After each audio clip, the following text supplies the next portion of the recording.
Hi friends, இன்றைக்கி Wednesday. எங்கள் வீட்டில் எல்லாருமே நான்வெஜ் எடுக்கணும்னு சொன்னோம். நான் சிக்கன் எடுக்கலான்னு தான் சொன்னேன்.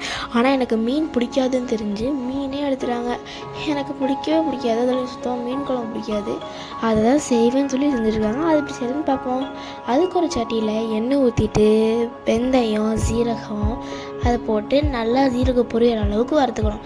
அதுக்கப்புறமா நம்ம குட்டி குட்டியாக கட் பண்ணி வச்சுருக்க வெங்காயம், கருவேப்பிலை அதெல்லாம் சேர்த்து இந்த வெங்காயம் கோல்டன் ப்ரௌன் ஆகிற அளவுக்கு நல்லா வறுத்துக்கணும்.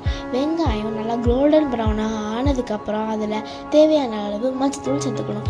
மஞ்சத்தூள் மஞ்சத்தூளோடு சேர்த்ததுக்கப்புறம் ஒரு 2 மினிட்ஸ் அதை கிண்டிக்கணும். அதுக்கப்புறமா நம்ம தக்காளியை கட் பண்ணி மிக்சியில் போட்டு அது கூட பூண்டு சேர்த்து அரைச்சி வச்சு இருப்போம். அதையும் அது கூட சேர்த்து அதோட பச்சை வர போகிற அளவுக்கு கிண்டி விட்டு, அதுக்கப்புறமா வெங்காயத்தை மிக்சி ஜாரில் கொஞ்சமாக தண்ணி ஊற்றி அரைச்சி வச்சுருப்போம். அதையும் சேர்த்து அது எல்லாத்தையும் ஒரு 5 மினிட்ஸ் கிண்டி விட்டுக்கணும். அது நல்லா பச்சையோட போய் நல்லா வதங்கினதுக்கப்புறமா உங்களுக்கு காரம் எவ்வளோ வேணுமோ அந்த அளவுக்கு தேவையான பச்சை மிளகா போட்டுக்கோங்க. அதையும் சேர்த்து எங்கள் வீட்டில் நாங்களே தயார் பண்ண குழம்பு மிளகா பொடியை அது கூட சேர்த்து நல்லா மிக்ஸ் பண்ணி விட்டுக்கணும்.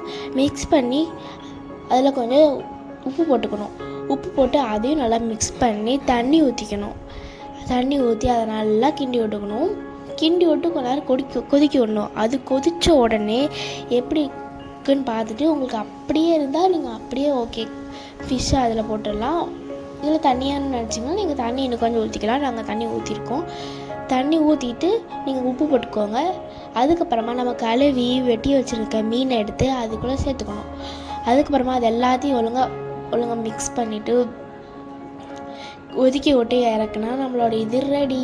ஆனால் கொதிக்க விட்டு இறக்கிறதுக்கு முன்னாடி இந்த தேங்காய், சோம்பு, ஜீரகம் அதெல்லாம் அரைச்சது அந்த குழம்பு கூட சேர்த்து ஊற்றிக்கணும். ஊற்றி எல்லாத்தையும் சேர்த்து கொதிக்க விட்டு கடைசியில் இறக்குனா குழம்பு ரெடி. எங்கள் வீட்டில் இது எல்லாத்துக்குமே பிடிச்சிருந்துச்சி, எனக்கு பிடிச்சிருந்துச்சி. பட் ஃபிஷ்னால எனக்கு பிடிக்கல. பாய். நாளைக்கு என்ன விஷயம் நாளைக்கு பார்ப்போம். நீங்கள் அந்த குழம்பு மிளகாய் பொடி உங்களுக்கு வேணும்னா நாங்கள் கண்டிப்பாக இன்னொரு வீடியோவில் போடுறோம். கமெண்ட் கண்டிப்பாக பண்ணுங்கள், நாங்கள் போடுறோம்.